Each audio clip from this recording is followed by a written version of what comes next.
साहब इस वक्त हमें ज्वाइन करें, उनसे मजीद बात करेंगे। हारिस नवाज साहब बताइएगा, पाकिस्तान हमेशा अमन की बात करता है, एक बार नहीं मुतादिद बार करता है। भारत की जानिब से जंगी जुनून बरकरार है, इकदाम भी जंगी जुनून के मुतरादिफ ही है। क्या कहेंगे आप? देखें, पाकिस्तान के प्राइम मिनिस्टर ने इवन जब टेक ओवर किया था उस वक्त उनको कहा था कि हम एक स्टेप लें, हम 2 स्टेप लेंगे।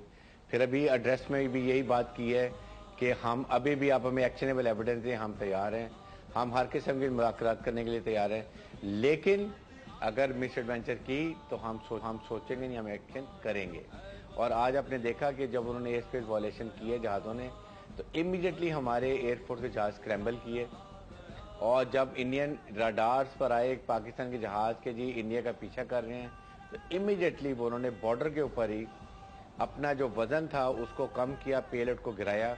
इसलिए गिराया कि जाके भागने में आसानी हो, क्योंकि ये भागने के माहिर हैं, इसलिए ये भागे और फिर बॉर्डर के ऊपर 2-3 किलोमीटर के अंदर ये बॉम्ब फेंक के भाग गए। और आप ये सोचेंगे 3-4 किलोमीटर का मतलब है कि 2-3-4 सेकंड के लिए इन्होंने वॉलेशन किया है। कौन सी सर्जिकल स्ट्राइक की, कौन से बीच एरिया में गए हैं, कौन से टारगेट तबाह किए हैं, कोई एक तो एविडेंस दे जो वहां पर उन्होंने शोर मचाया हुआ है कि हमने सर्जिकल स्ट्राइक कर दी है। लास्ट टाइम भी उन्होंने ऐसे किया था कि बॉर्डर पोस्ट पे हमला किया और ये कहा कि हमने सर्जिकल स्ट्राइक की है। सिर्फ अपने पब्लिक को पागल बना रहे हैं, लेकिन इनकी पब्लिक अब समझदार है। इनके जर्नलिस्ट, इनके पॉलिटिशियंस, इनके जो रिटायर्ड ऑफिसर है, सब जानते हैं कि ये झूठ प्रोपेगेंडा है। अपनी खिफत मिटाने के लिए फौज इनकी लड़ाई के काबिल नहीं है। तो एयरफोर्स इनके पास नकारा जहाज हैं, पायलट ट्रेंड नहीं है। हमारे पायलट भी ट्रेंड है, पिछले 25 साल से दहशतगर्दी में लड़ रहे हैं। हमारी फौज भी ट्रेंड है और हम पुलिस तैयार भी हैं। इनको पता भी, आज अंदाजा भी हो गया। ये चाहते ये हैं कि इसके ऊपर पाकिस्तान ओवर रिएक्ट करे। पाकिस्तान को जिन्होंने प्रोवोक करने की कोशिश की है, लेकिन हम इनकी प्रोवोकेशन में नहीं आएंगे। हम एक बहुत जिम्मेदार मुल्क हैं, हमारी मुसल्लह फौज हर वक्त तैयार खड़े हैं। इसलिए मैं ये बात कर रहा हूँ कि ये जो चाह रहे हैं वो हम नहीं करेंगे।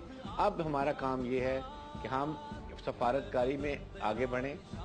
जो परमानेंट 5 मेंबर्स हैं उनके सफारतकार को बुलाएं, फॉरेन ऑफिस में ब्रीफ करें, उनको बताएं कि यहाँ पर इंडिया ने क्या हरकत की है। तो हारिस साहब, आप वीडियो एविडेंस का जिक्र कर रहे हैं, तो उन्होंने फ्यूल टैंक गिराने की वीडियो तो जारी की है, लेकिन वो वीडियो में ये नहीं पता चल रहा कि वो कहां गिरे। हमने तो मंजर बता दिया कि यहां पर दरख्त पर आके गिरे हैं, और ये दरख्त जो है आपने तबाह कर दिए हैं जरूर, लेकिन ये दरख्त पर आकर गिरे हैं, इस पर मिसाइल कुछ भी नहीं लगा है। तो आपने फ्यूल टैंक की वीडियो तो जारी कर दी जो कि ड्रॉप हो रहा है, लेकिन मिसाइल मारने की नहीं की। ये एक क्या मंतक है?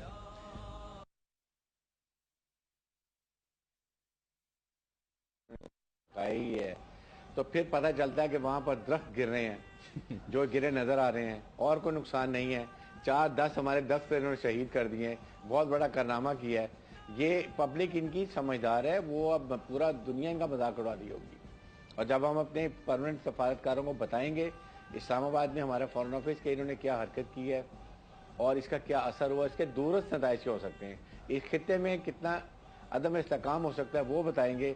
तो फिर वो अपने मुल्कों को जाके बताएंगे। और साथ ही साथ मरिया लोधी साहिबा को यूनाइटेड नेशन में इमीडिएटली मुदम्मती करारदाद लानी चाहिए और ईमान इजलास बुलाना चाहिए, जहाँ पर परमानेंट मेंबर आएँ और वो फिर इंडिया को एडमॉनिश करें, इंडिया को मना किया जाए कि ऐसी कोई हरकत नहीं करें जिस खत्ते में दफाई अदम तवाज़न हो, या इसमें इस खत्ते को जंग की लपेट में धकेल दिया जाए। ये बातें बताने की है।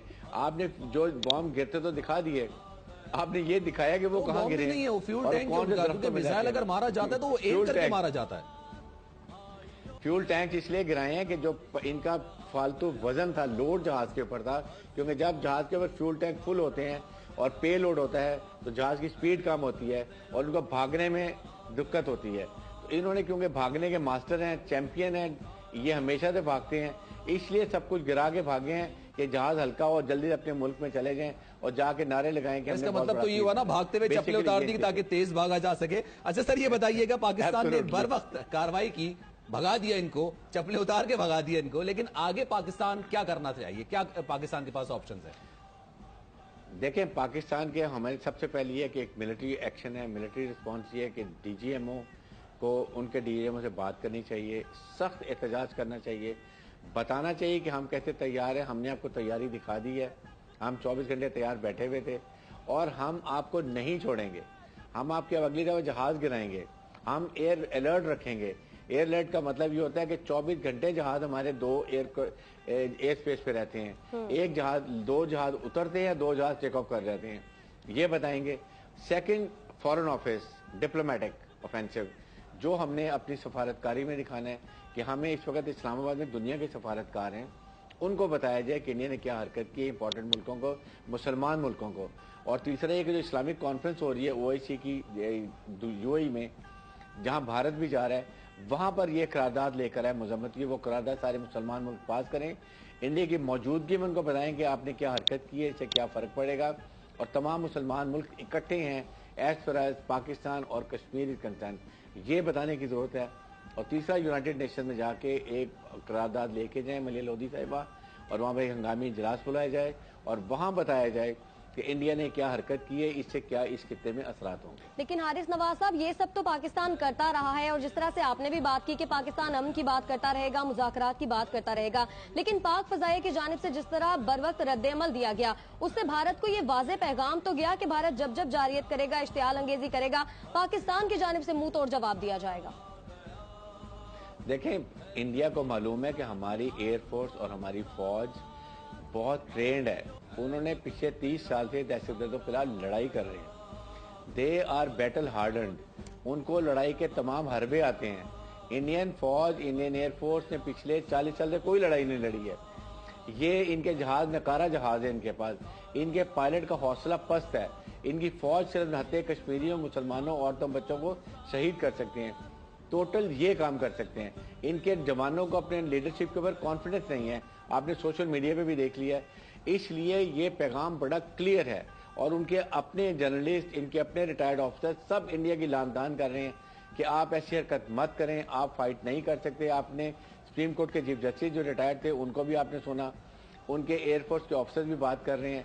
سب چیزوں کا انڈیا کو پتا ہے. یہ فائنل انہوں نے اٹیمپٹ کر لی ایک دنیا اپنے عوام کے ٹینشن ڈائیورٹ کرنے کے لیے کہ ہم نے سرجیکل اسٹرائک کی ہے. کیا سرجیکل اسٹرائک, آپ 3 کلومیٹر اندر آتے ہیں جہاز, 3 کلومیٹر کا مطلب ہے 3, 4, 5 سیکنڈ کے لیے آپ اندر آئے ہیں. آپ نے کون تک کاروائی کر لی ہے, کیا کر لیا ہے؟ تو اس لحاظ سے یہ خود ایکسپوز ہو گئے ہیں, خفت مٹا رہے ہیں. بلکہ جو الیکشن ہارا ہوا تھا یہ اور زیادہ ہار رہے ہیں. اس سے ان کی جو مخالف ہیں وہ بہت زیادہ شور مچا رہے ہیں کہ انہوں نے جان کے کیا ہے اپنے الیکشن کو جیتنے کے لیے, اینٹی مسلمان ووٹ لینے کے لیے, جس میں یہ ناکام ہو گئے. لیکن سر کس طرح سے بیوقوف بنا سکتے ہیں؟ پہلا سرجیکل اسٹرائک کیا تھا, اس کی ویڈیو جاری نہیں کر سکے, ان کے اپنے لوگوں نے اس کو مسترد کر دیا تھا, ان کے اپنے پولیٹیشنز نے اس کو مسترد کر دیا تھا. سب یہ کہہ رہے ہیں کہ نریندر مودی